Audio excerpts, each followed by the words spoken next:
बिस्मिल्लाहिर्रहमानिर्रहीम नहमदुहु व नुसल्ली अला रसूलिहिल करीम अम्मा बाद। मोहतरम नाज़रीन इकराम, एक साहिबा है सय्यदा आयशा, इनकी जानिब से कमेंट है, अशमीरा नाम कैसा है? अशमीरा अलिफ बड़ा शीन मीम या रा और आखिर में हा और अलिफ के साथ भी आखिर में लिखा जाता है अशमीरा। ये लफ्ज़ किस ज़ुबान का है और इसके माना क्या है? वल्लाहु आलम। इस लफ्ज़ को काफ़ी तलाश किया, काफ़ी तलाश और बिस्यार के बावजूद लुगत की किसी भी मोतबर किताब के अंदर, चाहे उर्दू की लुगात हो या अरबी की लुगात हो या फ़ारसी की लुगात हो, और भी इसके अलावा जितनी भी लुगत की मोतबर किताबें हैं, उन किताबों के अंदर इस लफ्ज़ का इस्तेमाल नहीं मिलता।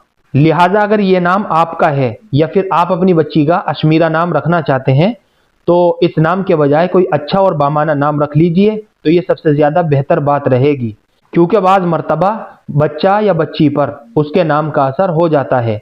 इसलिए बेहतर है कि इस नाम को ना रखें। लेकिन अगर इस नाम को लिखकर आप गूगल पर सर्च करोगे तो गूगल पर इस नाम के माना बताए हुए हैं फजल से भरपूर। लेकिन मैं आपको बता दूं कि इस तरह के माना हमें लुगत की किसी भी किताब के अंदर नहीं मिल सके और ना ही यह पता चल सका ये किस जुबान का लफ्ज़ है। तो ऐसे मजहूल माना वाले नाम हमें अपने बच्चों के नहीं रखने चाहिए।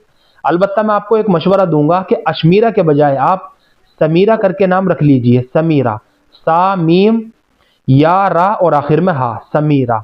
यह समीर की मुअन्नस है, यानी समीर करके लड़के का नाम रखा जा सकता है और समीरा करके ये लड़कियों का नाम रखा जा सकता है। समीरा के माना है फलदार और बार आवर। तो मेरा मशवरा है कि आप अशमीरा के बजाय समीरा करके रख लीजिए। इसी से मिलता जुलता नाम है। समीरा जो है ये लड़कियों के लिए माना के एतबार से बहुत अच्छा नाम है और बहुत खूबसूरत नाम है। मुझे उम्मीद है कि आपको अच्छी तरह समझ में आ गया होगा। अल्लाह हम सबको सुन्नत व शरीयत पर पाबंद फरमाए। फ़कत वल्लाहु आलम।